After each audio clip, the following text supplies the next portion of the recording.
The invitation wasn't meant for someone like her. That was the first thing Nora Bennett thought when the envelope arrived. Heavy, cream-colored with embossed gold lettering and the faint scent of cedar and money.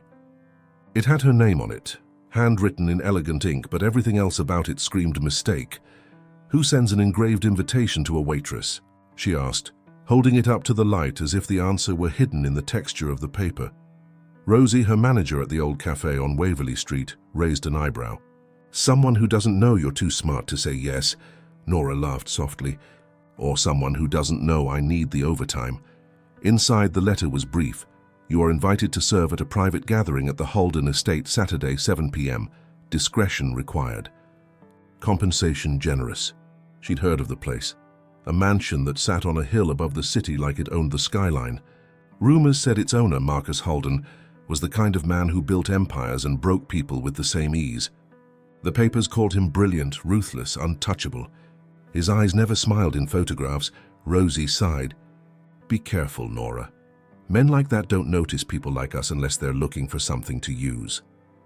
Nora tucked the letter into her bag. "Then I'll make sure he gets nothing but his dinner. Before we go on, if you believe that love can still change people, subscribe. Because stories like this one remind us that even the coldest hearts can be rewritten." The night of the event, rain drizzled across the dark road as Nora climbed the hill. The mansion appeared slowly through the fog, its lights glowing like something out of another world. A valet took her umbrella at the door, and she was led through marble corridors where every sound echoed. The air smelled of lilies and polished silver.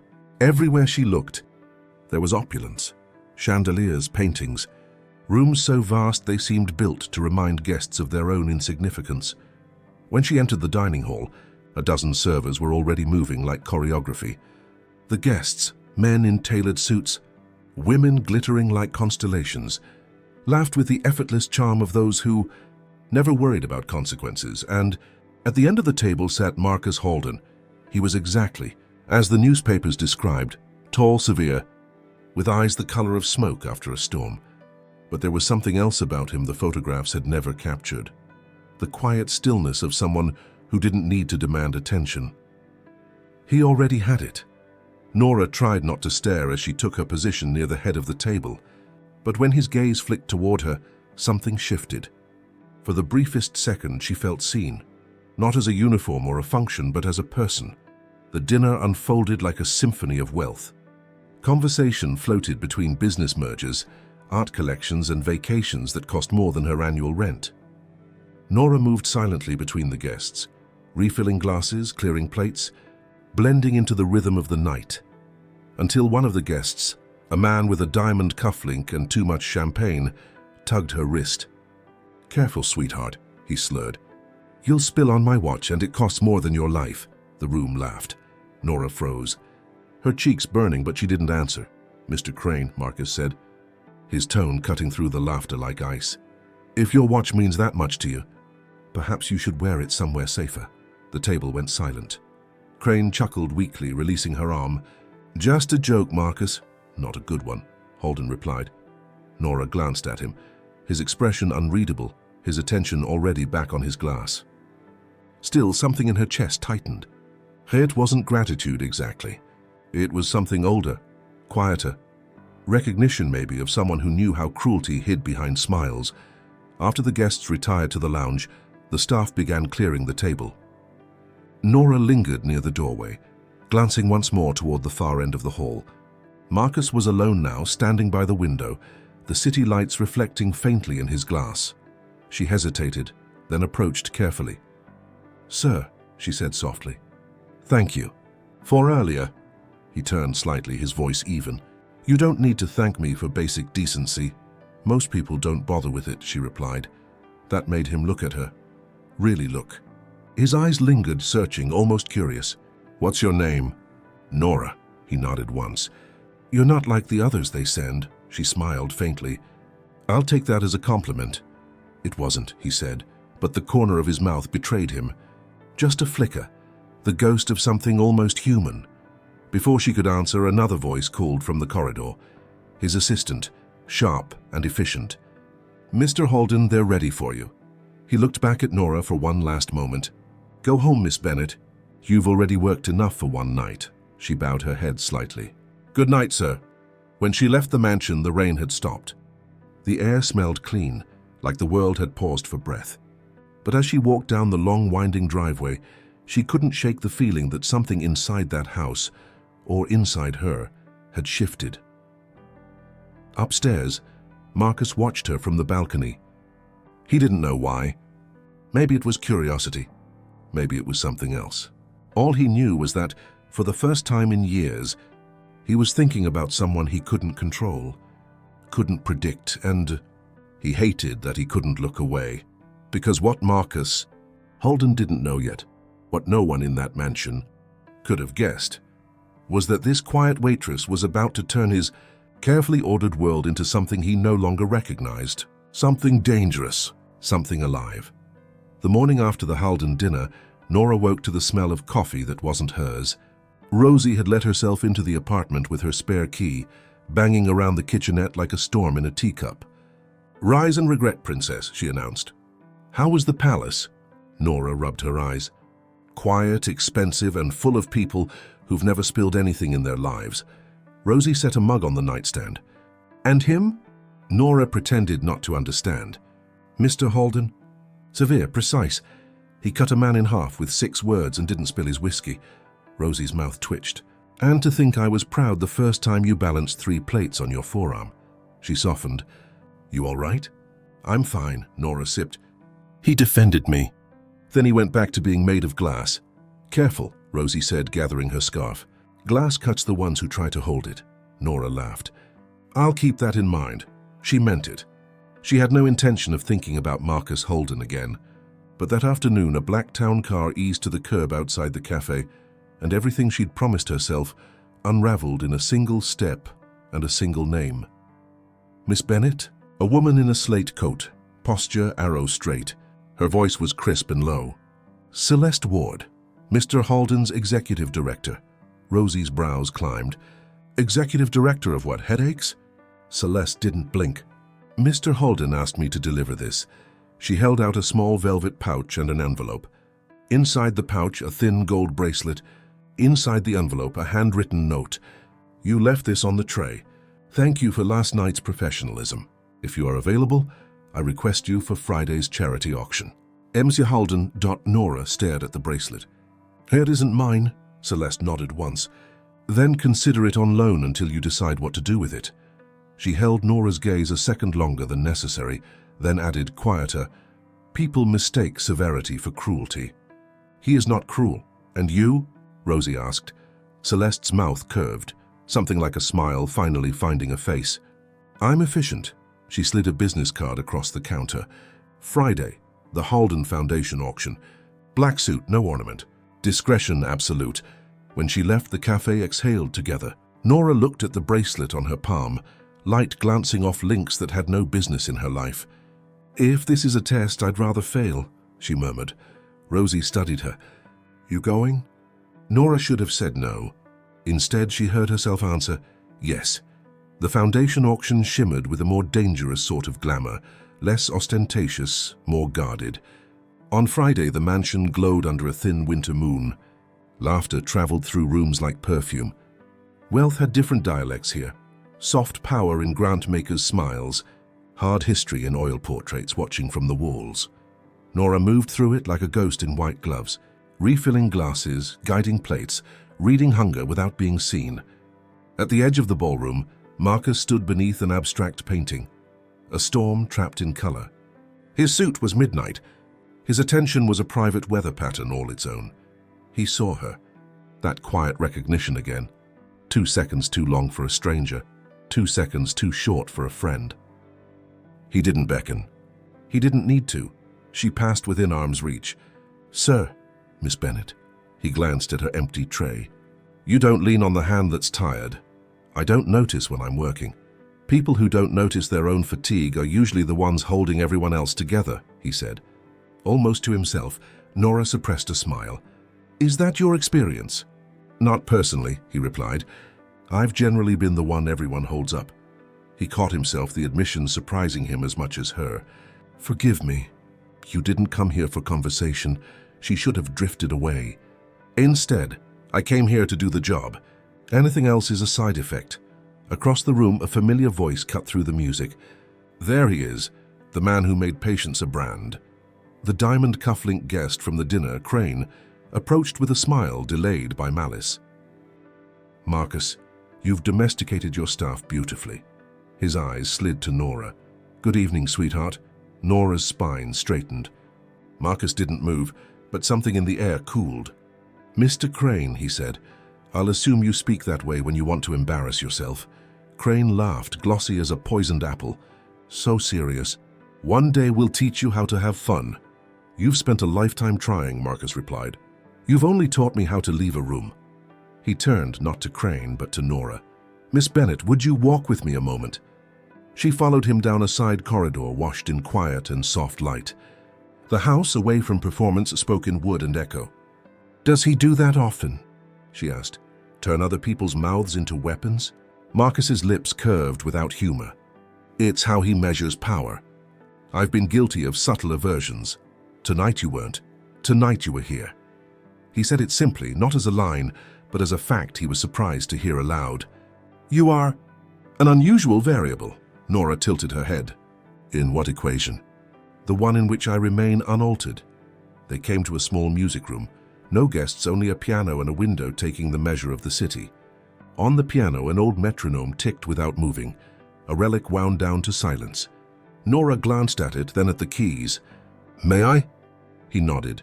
She sat and let her fingers find a melody her mother used to hum when money broke and walls were thin. It wasn't complex. It was honest. The room adjusted itself around the sound, gravity lowering its voice. When she finished, Marcus stood a little straighter, like someone let out of a too-tight jacket. You play like you don't care if anyone applauds.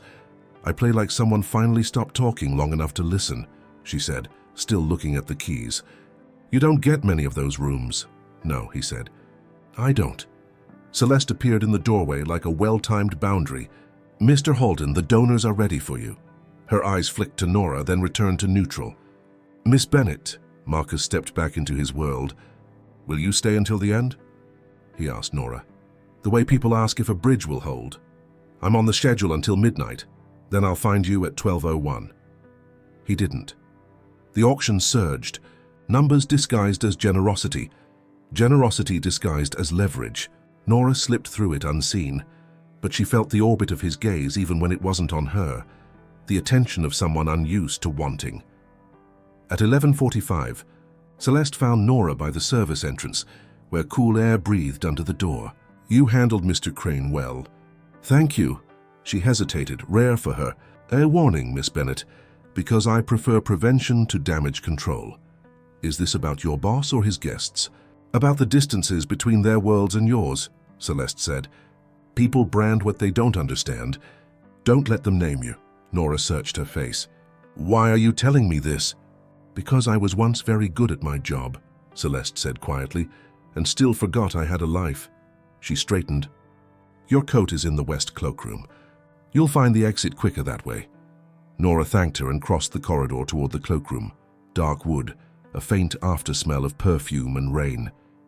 As she reached for her coat, a folder slid askew from the shelf above, papers spilling like a held breath escaping. She knelt to gather them. The top page stopped her cold Waverly Redevelopment Initiative. Phase schedule. Parcel maps. Demolition permits. Her neat red outline around a block, Nora knew by heart. The cafe, the bakery that gave away end-of-day bread, the laundromat where kids did homework in plastic chairs. At the bottom, in a signature that looked like it could slice glass, Marcus Holden. Voices gathered down the hall. She stacked the pages fast, slid the folder back, but the world had already tilted. Her hands shook as she shrugged into her coat.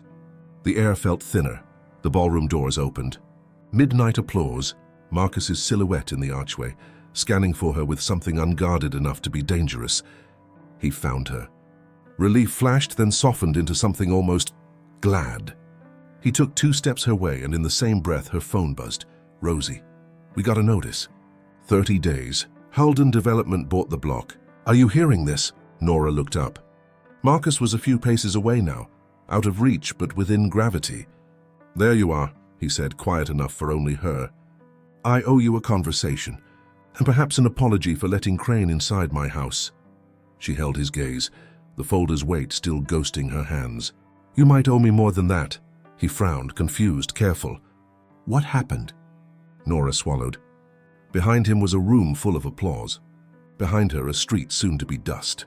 Between them, every story about rich man, poor woman, every warning Rosie had pressed into her palm like a prayer. She didn't answer. She simply stepped aside and left him standing in the doorway of his own triumph, while her phone kept buzzing with the Block's future written in red ink and a signature that belonged to the man who had just promised to find her at E1201. Marcus didn't sleep that night. He stood by the window of his penthouse, the city stretching below him, all light and distance as cold as the glass between him and the world. He couldn't understand why her silence at the auction lingered in his mind like a bruise. She hadn't accused him. She hadn't explained. She had simply left, and somehow that was worse. By morning he had made 3 calls, one to his assistant, one to the foundation's project director, and one to the legal department. Each conversation was short, sharp, and precise, the kind of precision that came before impact. At the same time, across the city, Nora was standing outside the cafe, staring at the official notice taped to the door. Property acquired. Redevelopment pending. Tenants must vacate within 30 days. Rosie tore it down, shaking with anger. He didn't even send someone to talk to us first. Just paperwork. Nora folded the notice carefully, tucking it into her apron pocket. Maybe it wasn't him directly. Please, Rosie said. People like him don't make accidents. They make decisions. Inside, the regulars had gathered. The old man who came every morning for black coffee and silence. The young mother who borrowed napkins to scribble on while her son colored menus. They all watched the 2 women, waiting for something that sounded like hope. Nora straightened, forcing her voice to steady. We'll find a way. Maybe the press will listen. Rosie scoffed. You think a billionaire cares about a street of working people? No, Nora said quietly. But he cared enough to defend a waitress from an insult. Maybe that means something. That night, Marcus arrived at his office earlier than usual. Celeste was waiting by the glass doors, a file already in her hand. You asked for the Waverly redevelopment proposal. He took it. And the tenant list, inside. I'll warn you, it's not going to make you popular. He opened the folder. The cafe was listed, along with a dozen other small businesses. At the bottom of the page, in smaller print, a handwritten note from the acquisitions director. Community negotiations unnecessary. Proceed with expedited clearance. Marcus closed the file. His reflection in the glass looked back at him like a stranger. Who signed off on this? You did, Celeste said softly. He stared at her, then at the signature, neat, practiced, mechanical. I don't even remember reading it. That's the danger of power, she said. It lets you forget which lives exist beneath your pen. He exhaled slowly. Get me the development plans. I want to see exactly what we're destroying. Celeste hesitated. Marcus, this project's already in motion. Halting it will cost millions. He looked up at her, voice low but firm. Then I'll pay it. That evening, when he arrived home, a small envelope was waiting on his doorstep. Inside, no name, no message. Just a folded napkin with the cafe's logo and a single sentence written in Nora's looping handwriting. You said you don't ask for thanks. I don't ask for excuses. He read it twice, then again before setting it on his desk beside the folder that had started all of it. The next morning, he walked into the construction site meeting unannounced. Hard hats turned. Engineers stilled. The project director, a man named Dre, stood to greet him. Mr. Holden, we didn't expect— You didn't, Marcus cut in. That's the problem. He laid the file on the table, flipping to the maps. This isn't redevelopment. It's erasure. I want every demolition order paused immediately. Dre frowned. Sir, with all due respect— Don't, Marcus said, his tone quiet but lethal. You don't have it. By noon, half the city knew the Holden project had been frozen. The stock dropped 3 points. Investors called. The board demanded explanations. Marcus ignored them all. He spent the afternoon at his desk, drafting letters to each business on the block. Compensation packages, relocation offers, apologies, words that felt smaller than the damage they were meant to heal. At sunset, he called the cafe. No one answered. He tried again an hour later. Still nothing. Finally, he drove down himself. The lights inside were off. A handwritten sign on the door read, "Closed until further notice." Through the window, he could see the tables stacked, the counters wiped clean, the space emptied of the laughter it once held. He stood there longer than he meant to. The city hummed around him, indifferent. When he finally turned to leave, he found Nora standing a few feet away, her arms crossed, her face unreadable. "I thought you might show up," she said quietly. "I needed to explain." "You don't need to explain anything," she replied. "You already bought the ending." He shook his head. "That was never my intention." "Maybe not," she said. "But that's the thing about people like you. Your intentions never have to survive the impact." He took a step closer. "I stopped it. The project. It's over." She looked at him, eyes narrowing slightly. "Because of guilt?" "Because of you." Her expression flickered, something soft breaking through before she caught it. "You think that makes it better?" "No," he said. "But maybe it's a start." She studied him for a long moment. "A start to what?" He hesitated. "To something I don't know how to name yet." The silence between them was thick with everything unspoken. Anger, confusion, attraction, and something fragile that refused to die. Finally, she said, "If you really mean that, prove it. Don't just save your name. Save the street, the people." "I will. You can't do it for me." "I'm not," he said softly. "I'm doing it because I finally remembered what it feels like to be human." She stepped back, the distance between them a boundary and a test.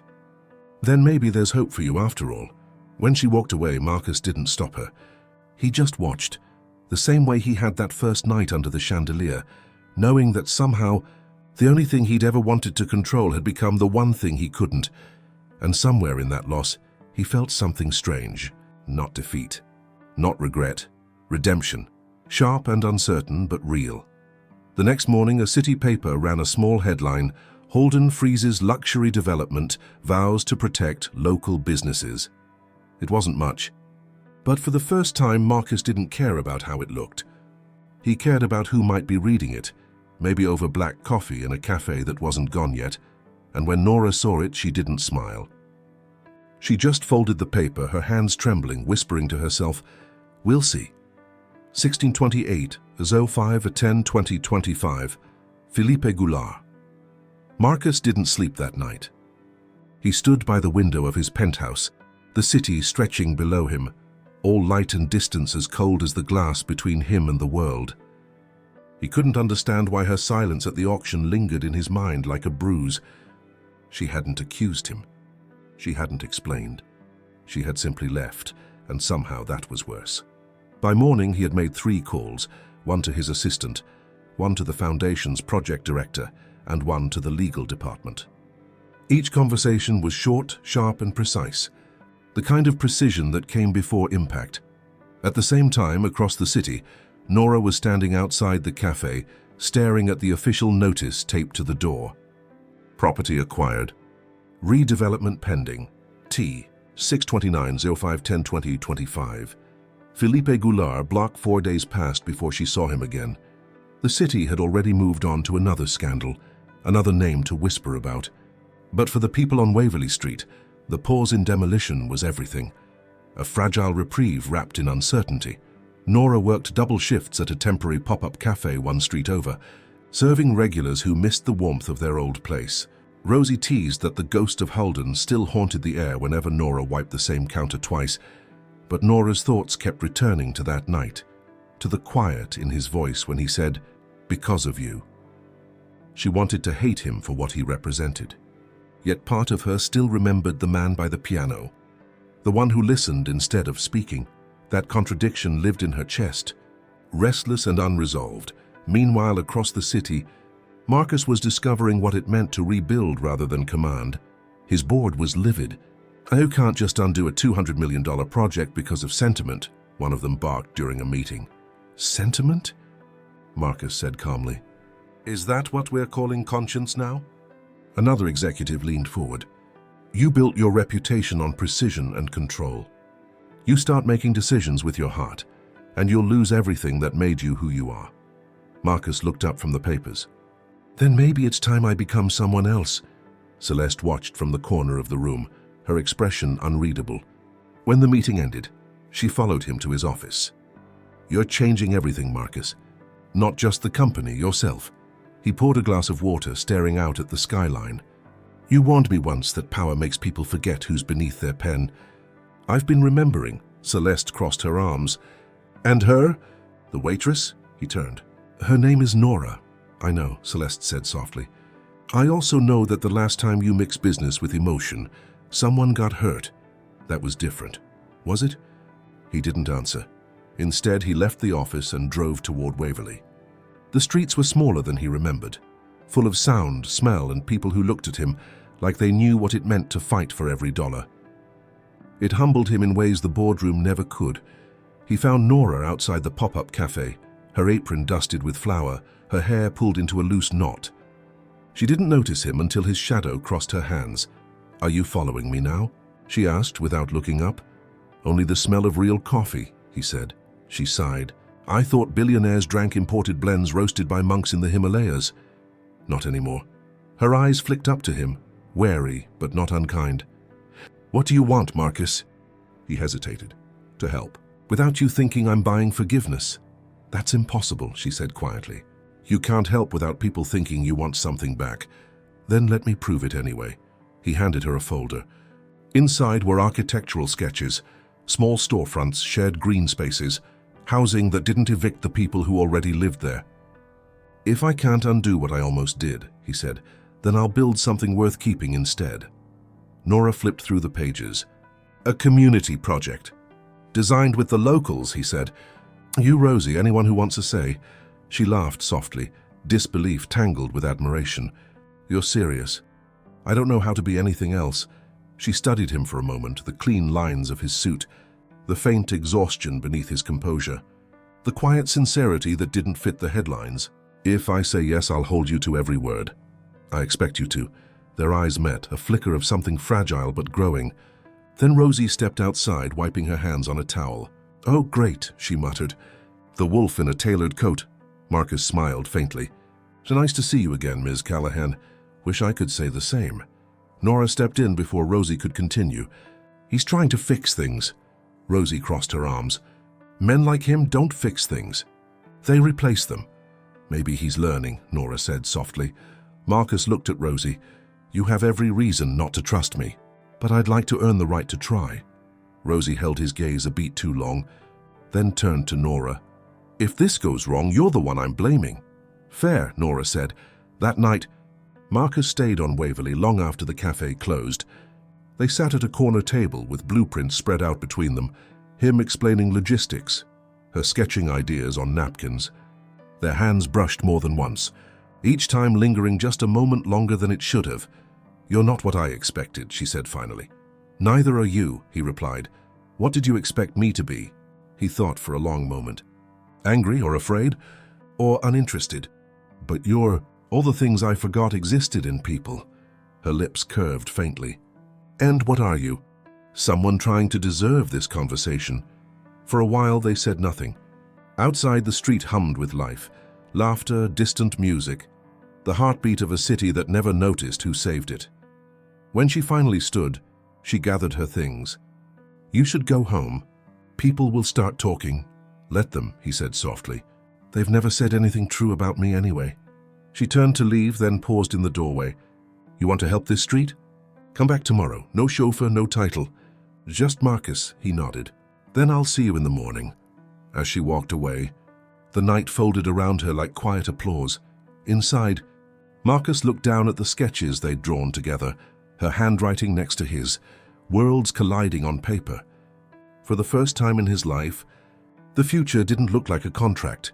It looked like possibility, and yet as dawn crept over the horizon, a message waited on his phone, from an unknown number. "You think you can rewrite the past, Marcus? The board won't let you, nor will I. There was no name." But he didn't need one. He knew exactly whose shadow had returned. The message stayed on his phone like a curse. Marcus read it a dozen times, not because he didn't understand it, but because he knew exactly what it meant. Amelia Drayton, his former partner, the one person who knew how to strike him where he bled, was back. She had built her career beside his, brick by ruthless brick, until ambition tore them apart. She had left the company months before the Waverley scandal, but not before securing a silent stake in several projects, including the one he had just frozen. He knew what she wanted now, revenge dressed as justice. By morning, the city papers had already caught her scent. Anonymous insider claims Holden's philanthropy is PR cover-up, redevelopment. Holt costs investors millions.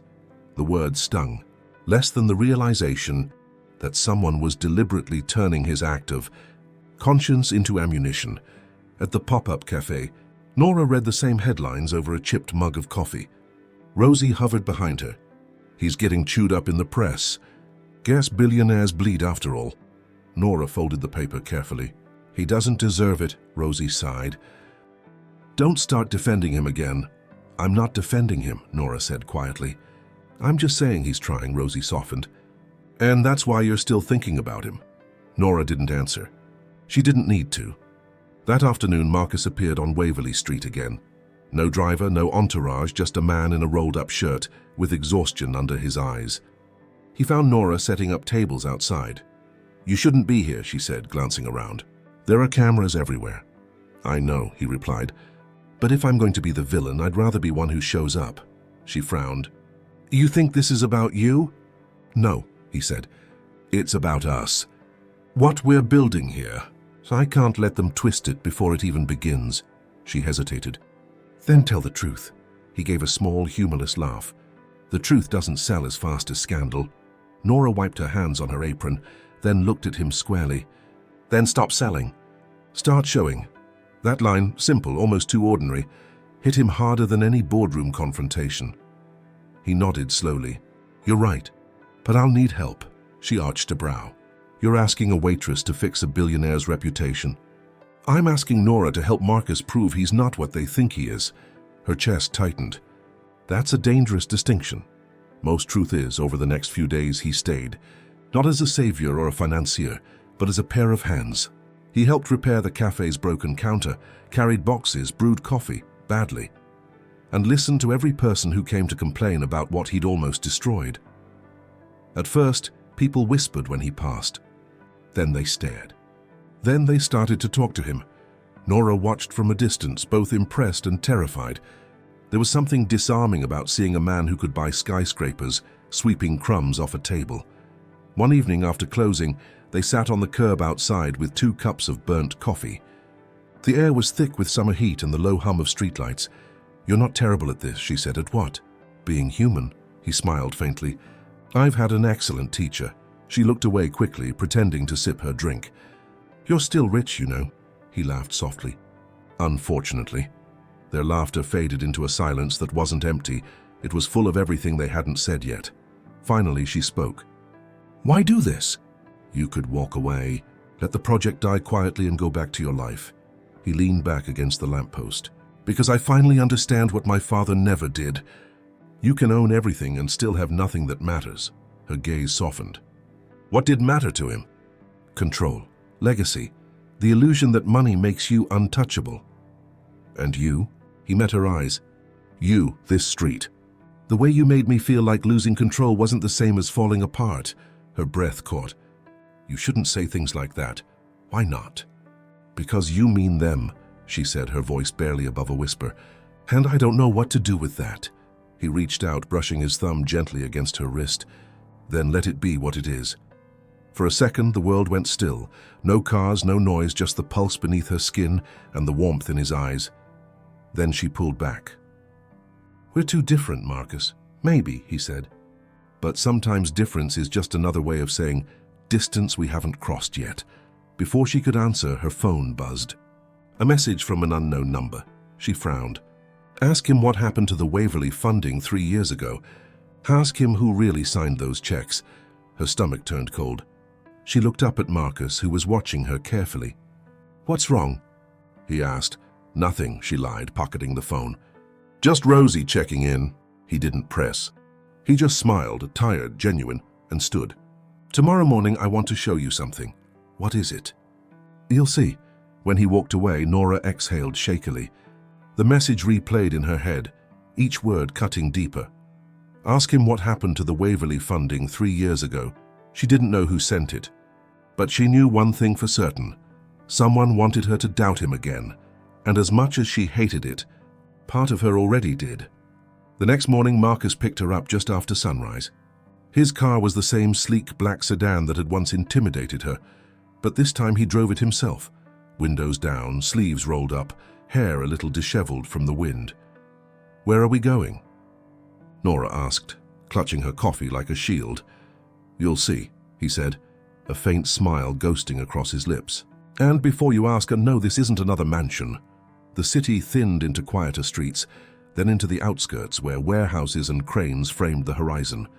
He parked near a half-finished building, surrounded by scaffolding and wild grass. The metal beams caught the light like a skeleton made of gold. Nora frowned. "What is this?" "The new project," he said. "The one I told you about. I wanted you to see it before anyone else did." She stepped out of the car, looking up at the structure. There were still no windows, no signs, just foundations and open space. "It's huge," she murmured. "It's not going to be," he said. "Not like before. No glass towers, no luxury apartments. This will be housing for local families, small business spaces, a community center. Real change. Built with what's left of my fortune and what's left of my conscience."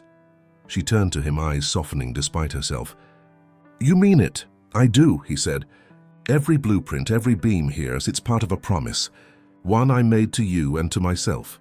She hesitated, wanting to believe him, but the text from last night echoed like static in her mind. "Ask him what happened to the Waverley funding 3 years ago." "Marcus," she said quietly, "can I ask you something?" "Anything."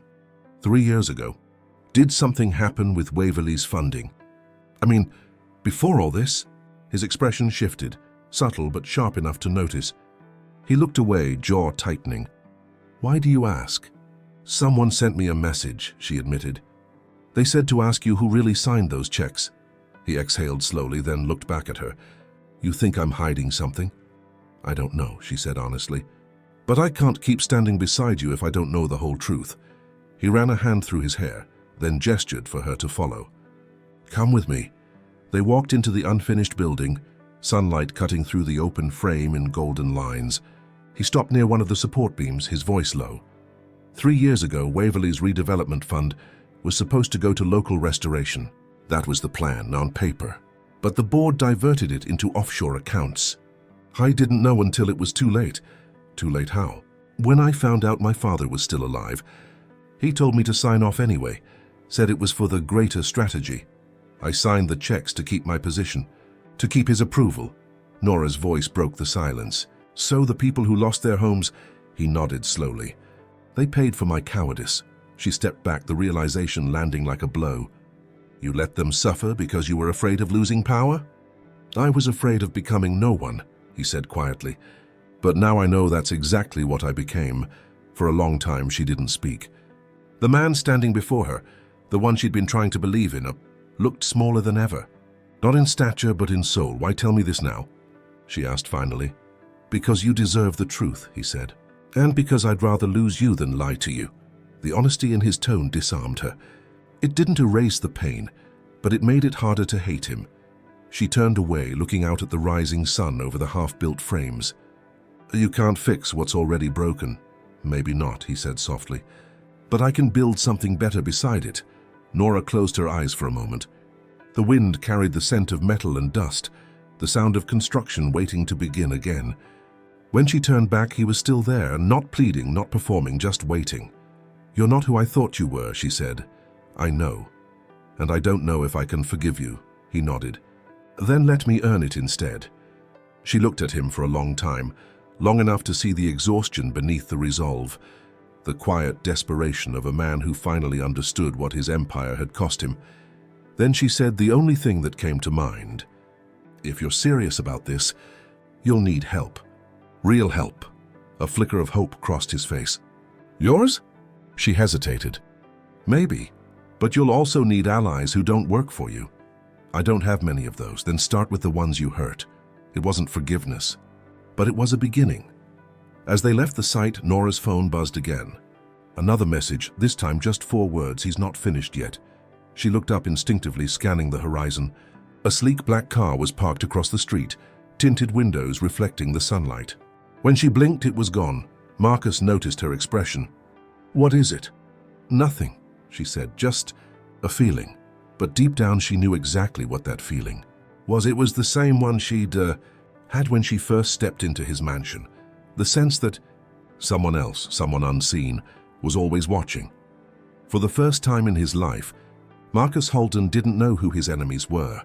That afternoon, as he reviewed the new blueprints for the Waverly project, a shadow seemed to follow every decision.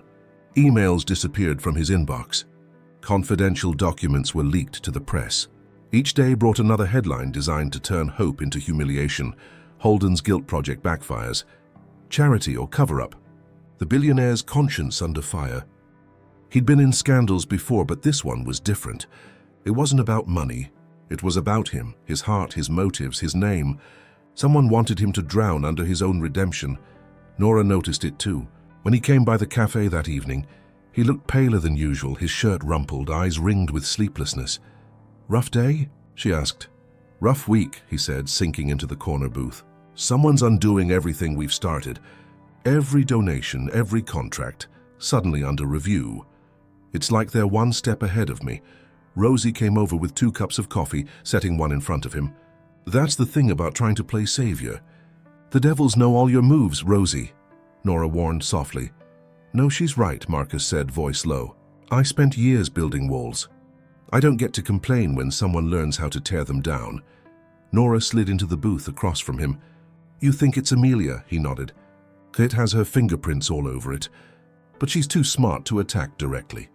She'll use other people, the press, the board, public opinion, until I collapse under my own reflection." Nora frowned. "Then we fight back differently." He looked up at her. "We? Yes, we," she said. "You said this was about the community, about rebuilding trust. So let them see that you're not doing it alone. Let them see the people you're standing for." He hesitated. "You think they'll believe you over her?" "No," Nora said. "But they'll believe what they can see." That gave him pause. The idea wasn't strategic, it was human. And it terrified him precisely because it made sense. The next day they gathered on Waverly Street. Not reporters, not investors, neighbors. Families, shop owners, people who still called each other by name.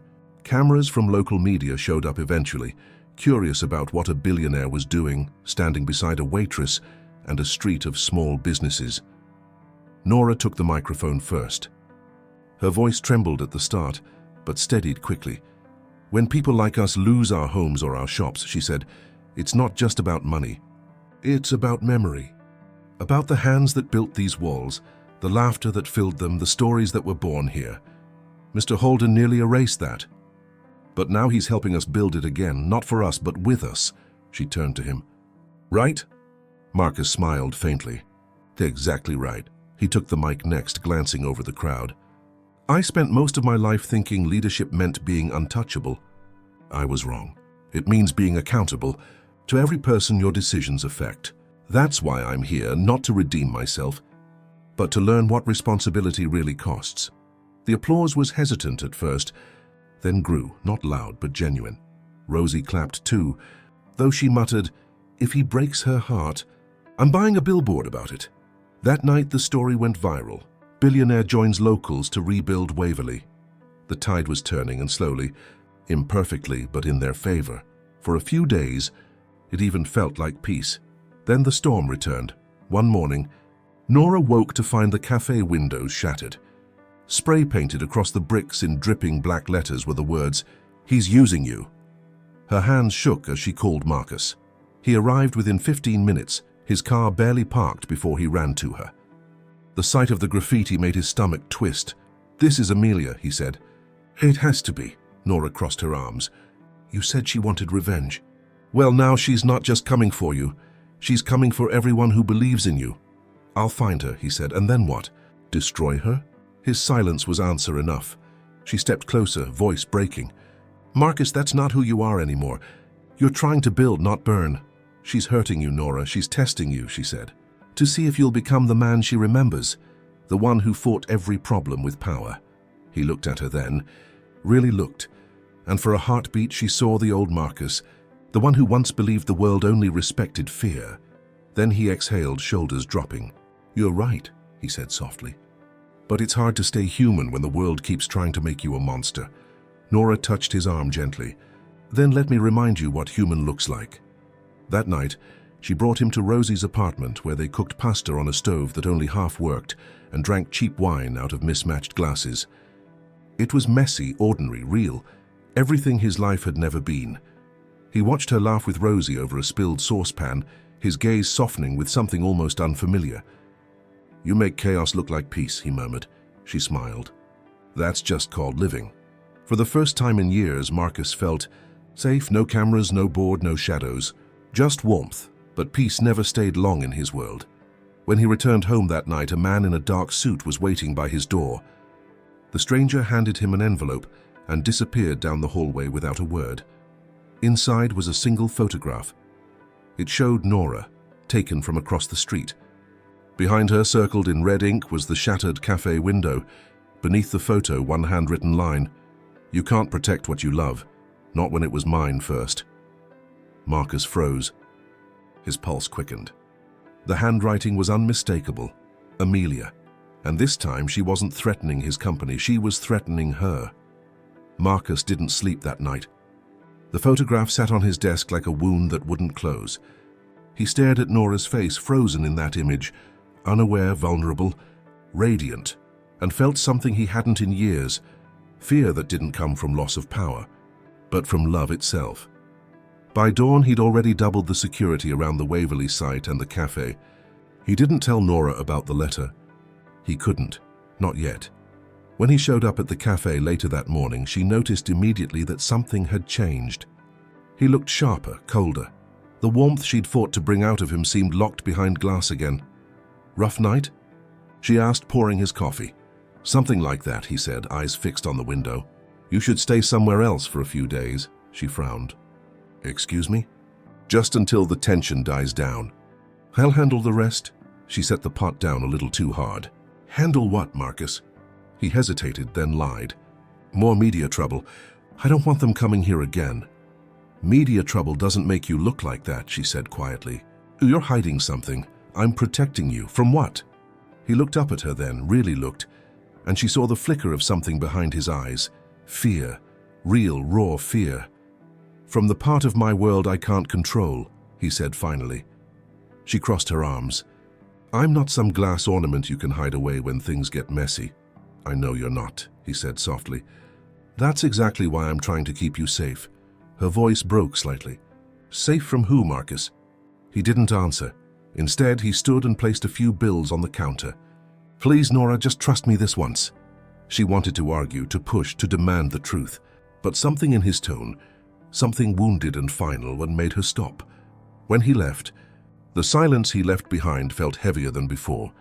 Later that day, Rosie found her sitting outside, staring at the Waverley construction site.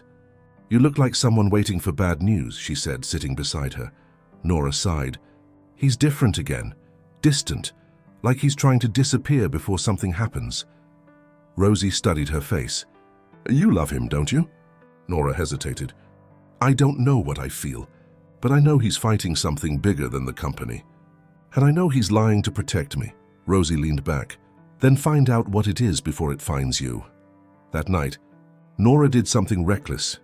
She went to Marcus's penthouse. The elevator opened into silence, the kind that made even the city lights outside feel muted. His desk was covered in papers, blueprints, and photographs. One of them caught her eye. It was her, the same photo from the cafe window, the red circle around her figure. Her stomach dropped. Beneath it, another note. "You always had a weakness for strays." Before she could process the words, Marcus's voice came from behind her. "You weren't supposed to see that." She turned, startled. "You're being threatened." "I told you to stay away," he said, walking closer. His tone was calm, but there was desperation under it. "You shouldn't have come here." "Why didn't you tell me?" she demanded. "Why keep me in the dark?" "Because the last person she hurt didn't get a warning." "She?" "Amelia." He nodded slowly. "She doesn't just want my company, Nora. She wants my undoing, and yours is how she'll get it." Nora stepped closer, trembling. "You think she'll come after me?" "I know she will." There was a silence so thick it almost swallowed them. The city outside flashed like a heartbeat against the glass walls. Nora took a deep breath. "Then we face her together." He shook his head. "You don't understand. She doesn't fight in the open. She destroys quietly. Reputation first, heart second. Then let her try," Nora said, voice steady despite the fear clawing inside her. "Because you can't protect me by shutting me out. You'll just lose me faster." Something in her words broke through the shell he'd rebuilt. He reached out, taking her hand, his thumb brushing her knuckles. "I don't deserve you," he whispered. "Maybe not," she said softly. "But that's not how love works." For a moment, everything else, the threats, the fear, the past, vanished. He pulled her closer, forehead resting against hers, and the world felt painfully still. Then his phone vibrated. He checked the screen, and his face drained of color. The message read, "You never did learn, Marcus. Check your accounts. I've already taken what you were trying to rebuild." He opened his laptop and froze. The construction fund, the millions he'd set aside for the Waverly restoration, was gone. Every dollar. Nora's breath caught. "What happened?" He looked up slowly, voice low and broken. "She took it." "All of it?" The sound of rain began to tap against the glass, faint and rhythmic, as if the city itself was listening. Nora reached for his hand. "Then we start again." He looked at her, eyes heavy with disbelief. "You'd stay after this?" "Yes," she said, "because this time it's not about money. It's about who you become when there's nothing left to buy forgiveness." For the first time that night, Marcus didn't look like a man losing everything. He looked like a man finding the one thing worth keeping. But outside, down in the street, a woman in a dark coat watched the penthouse lights through the rain. "Amelia?" Drayton smiled faintly. "Let's see how long love lasts without wealth to hold it up," she murmured, and disappeared into the storm. The next morning arrived with a silence too sharp to be peace. Marcus sat by the window, the city below still asleep under a gray, unfeeling sky. He had spent the night trying to recover the stolen funds, calling every banker, every lawyer, every contact who once feared him. None of it mattered. Amelia had dismantled everything with surgical precision. All that remained was what he couldn't measure, Nora's faith. She entered the room quietly, carrying 2 cups of coffee. Her hair was still damp from the rain, her eyes shadowed but steady. "You've been up all night," she said softly. "I didn't want to wake you," he murmured. "You didn't," she replied. "The storm did." He managed a faint smile, then looked down at the documents scattered across the table. "She's erased every trace. The accounts, the contracts, even the permits for the new site. It's like it never existed." Nora set the coffee beside him. "Then we'll remind them it did." He looked up, puzzled. "How?" "By doing what you couldn't before," she said. "Asking for help." Marcus leaned back, rubbing his temples. "People don't help men like me, Nora. They wait for us to fall." "Not everyone," she said. "You've shown them who you're trying to be. That has to mean something." He stared at her for a long moment, then nodded slowly. "You really believe that?" "I wouldn't be here if I didn't." Later that day, they returned to Waverly Street. The construction site was quiet, tools untouched, scaffolding slick with last night's rain. A few neighbors stood nearby, whispering. When they saw Marcus, the murmurs stopped. He walked up to them, no entourage, no suit, just a man stripped bare of everything except honesty. "I can't pay you," he began. "Not yet. And I can't promise this project will finish on time. But I can promise I'm not leaving, not until it's done." A long silence followed. Then one of the older shopkeepers stepped forward, Mr. Alvarez, who'd once thrown Marcus out of his own cafe. "You still got 2 hands, don't you?" Marcus nodded slowly. "Then pick up a hammer." "Talk's cheap." The others chuckled softly, and something shifted. A few minutes later, one brought a toolbox. Another brought food. By afternoon, the air was alive again, not with machinery, but with people. Real people. Nora worked beside him, sleeves rolled up, nails chipped, hair tangled in the wind. Every time their eyes met, something silent passed between them. Gratitude, exhaustion, maybe even something sacred. Rosie arrived later, pretending she was only there to make sure no one died using a saw, but she stayed until nightfall. By sunset, the first beam was in place again. It wasn't much, but it stood, defiant against the skyline. As the crowd dispersed, Nora sat on a pile of wood planks, watching the light fade. Marcus approached, his hands rough and stained from work. "You look like someone who's built empires," she teased. He smiled faintly. "No, just something finally worth keeping." For a while they said nothing. The city around them glowed in orange and blue, the air thick with the scent of rain and dust. Then Nora spoke, her voice quiet but firm. "You know she's not done, right?" "Amelia." "I know," he said, "and I know what she'll do next." "What?" "She'll come for you." Nora froze. "Why?" "Because I stopped mattering to her the moment I stopped fighting back." "But you—" He looked at her with a mix of fear and awe. "You're what I can't lose. And she knows it." Nora swallowed hard. "Then we stay ahead of her." He nodded slowly. "We'll need proof of what she's done, of what she's taken. My lawyers can't touch her, but there's one person who might." "Who?" "Her brother," he said. "Julian Drayton. He left the company years ago." "They haven't spoken since." Nora frowned. "You trust him?" "No," Marcus said. "But I trust what he hates more than me. Her." That night they drove north to Julian's estate, a secluded property outside the city, swallowed by forest and fog. As they pulled up, the mansion loomed in silence, every window dark except one. Julian answered the door himself, tall, graying, elegant in a way that made age look deliberate. He looked at Marcus with mild surprise, then at Nora. "So," Julian said, voice smooth and detached, "the prodigal heir brings a witness this time." "I need your help," Marcus said. Julian smirked. "You've got nerve walking into my house after everything." "This isn't about us," Marcus said. "It's about Amelia. She's gone too far." Julian raised a brow. "Too far for you or too far for your conscience?" Nora stepped forward.